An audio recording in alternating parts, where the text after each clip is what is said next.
अस्सलाम वालेकुम, this is Mohammad Kamran और आज हम पढ़ेंगे क्लासिफिकेशन ऑफ साइंस। तो ये क्लासिफिकेशन ऑफ साइंस कॉम्टे ने सिस्टम ऑफ पॉजिटिव पॉलिटी में दिया है, जो कि उन्होंने पब्लिश की थी 1854 में। अच्छा, अब समझते हैं कॉम्टे के जो ओपिनियंस है, उनका जो राय है इस बारे में, वो क्या कहता है। देखिए, वो समझता है कि जो साइंस है तो वो वेरी करता है on the basis of its complexity, generality and interdependency. वो कैसे?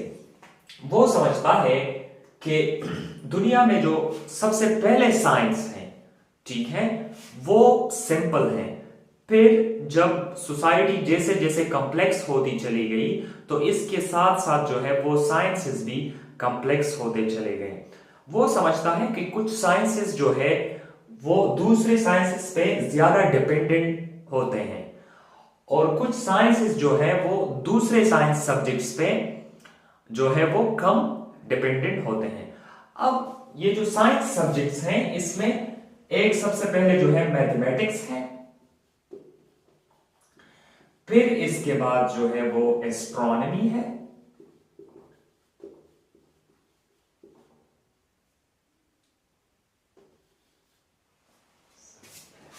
फिर इसके बाद जो है वो फिजिक्स है,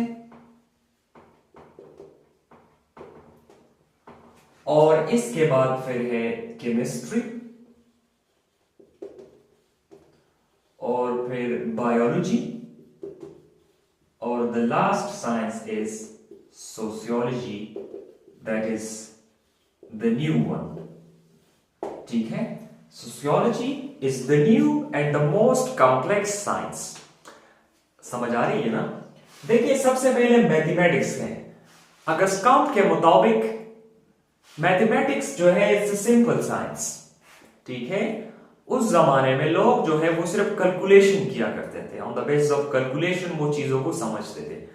ठीक है, फिर इसके बाद एस्ट्रोनॉमी आई, फिर इसके बाद फिजिक्स आया, मतलब the physical characteristics of any object. ठीक है, फिर इसके बाद जो है वो केमिस्ट्री आई। ठीक है, the chemical processes.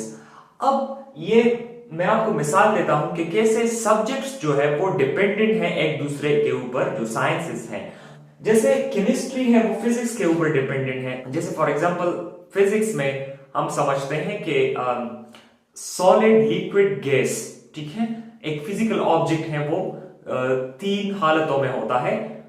For example matter, तो उसका जो फिजिकल स्ट्रक्चर होता है वो डिफरेंट होता है, और जो लिक्विड होता है उसका फिजिकल स्ट्रक्चर कुछ डिफरेंट होता है, और उनके जो केमिकल प्रॉपर्टीज होते हैं वो भी डिफरेंट होते जाते हैं इसके साथ साथ। ठीक है, फिर इसके बाद जो है बायोलॉजी है।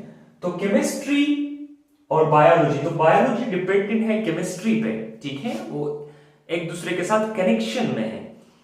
तो जैसे फॉर एग्जांपल हमारे एंजाइम्स हैं, हमारे हार्मोन्स हैं, तो इनमें, इनके वर्किंग में और इनके प्रोडक्शन में जो है वो कुछ केमिकल प्रोसेसेस जो है वो इन्वॉल्व हैं।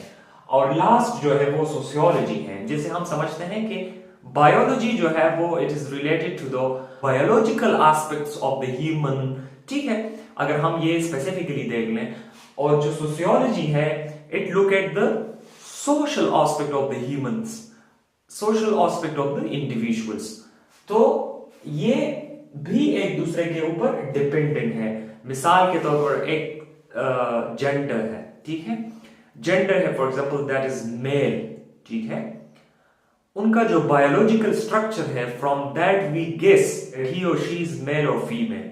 ठीक है, तो इसके हिसाब से ही सोसाइटी उनके जेंडर डेवलपमेंट में अपना रोल प्ले करती है, जो कि इंटरेस्ट ऑफ सोशियोलॉजी है। तो साइंसेस जो है वो ऐसे डेवलप हुई हैं, मतलब from the simple to complex.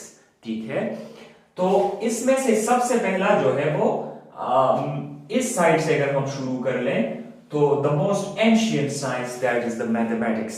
ठीक है, और जो सबसे न्यू साइंस है that is the sociology, and that is related to the complex problems, the complex phenomena that occurs within the society. It focuses the groups, the interactions, the network of the peoples.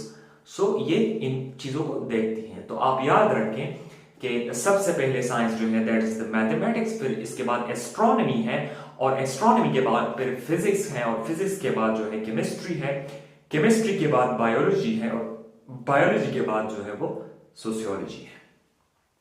So that was a short video. I hope you got this.